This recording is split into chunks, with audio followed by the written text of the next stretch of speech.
Bonjour tout le monde et bienvenue dans cette vidéo où nous allons parler ensemble d'une toute autre tendance actuelle, les huiles essentielles.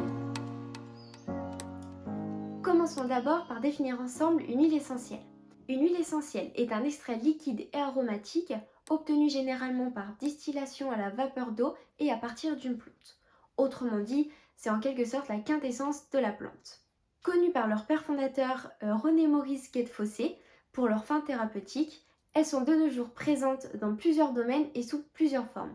En effet, vous pourrez les trouver dans le domaine médical, dans les compléments alimentaires ou alors dans le cosmétique et l'esthétique, sous de forme brute ou alors directement intégrées dans la composition d'un produit. Vous l'aurez donc compris, aujourd'hui nous allons nous intéresser à leur utilité dans le cosmétique. Je vais vous expliquer et voir avec vous quel type d'huiles essentielles vous pouvez utiliser pour chaque spécificité à votre peau et comment bien choisir son produit. Commençons tout d'abord pour les peaux sèches. Vous pouvez utiliser la Neroli bigarade qui est une plante très hydratante, donc qui va venir adoucir et réhydrater votre peau en profondeur. Vous pouvez également la combler avec le magnoliage qui va venir en fait sécréter davantage de sébum et donc renourrir votre peau. Pour les peaux sensibles, vous pouvez vous concentrer sur la rose d'Orient qui est une huile essentielle sûre pour ses vertus apaisantes et calmantes, et vous pouvez utiliser la camomille qui elle va être anti-inflammatoire, donc va calmer les rougeurs. Pour les peaux grasses, vous pouvez utiliser l'ilang-ilang qui va venir purifier, donc nettoyer en profondeur votre peau et réguler la sécrétion de sébum. En plus de celle-ci, vous pouvez utiliser la mandarine verte qui va apporter de l'éclat, car vous savez, les peaux grasses sont des peaux plus épaisses que les peaux sèches et sensibles, et donc par la suite des peaux plus ternes. Pour les peaux mixtes, vous pouvez utiliser le romarin qui va venir rééquilibrer votre peau. Par exemple, pour la zone T, venir réguler la sécrétion de sébum pour éviter les luisances.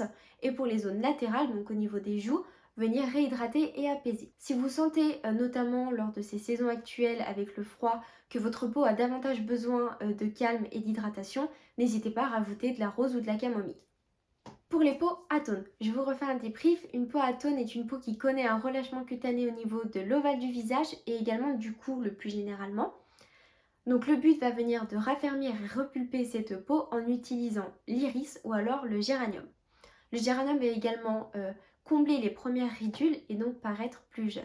Pour les peaux sénescentes, autrement dit ridées, vous pouvez utiliser l'immortel qui va venir lisser et combler les rides et le magnolia blanc qui lui va venir régénérer vos cellules et donc permettre une stimulation plus grande de vos fibres cutanées, donc permettre l'élasticité et le maintien. Pour terminer, nous allons lister quelques huiles essentielles pour les peaux acnéiques.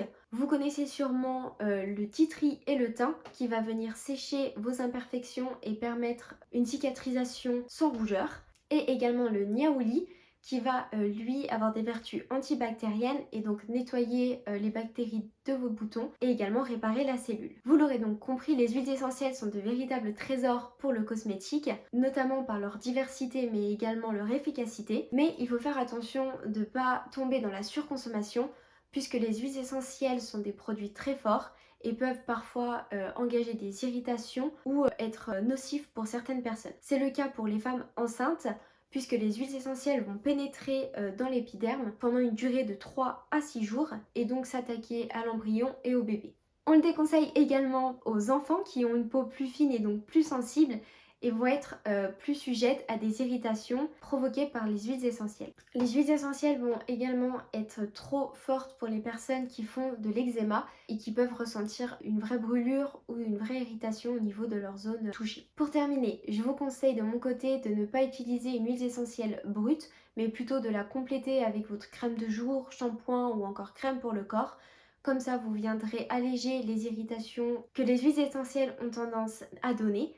Et comme ça, vous pourrez les utiliser 2 à 3 fois par jour. Voyons maintenant ensemble quelles marques réalisent des huiles essentielles, soit dans leurs soins ou brutes, et encore dans quelle distribution vous pourrez en acheter. Vous devez sûrement connaître la marque Decléor, qui contient au moins une huile essentielle spécifique à un type de peau.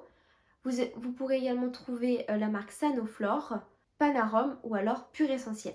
Ces marques, vous les trouverez tout simplement en parapharmacie ou alors en magasin bio, type que la Biocoop ou alors Aromazone. Voilà, j'ai terminé avec vous cette vidéo.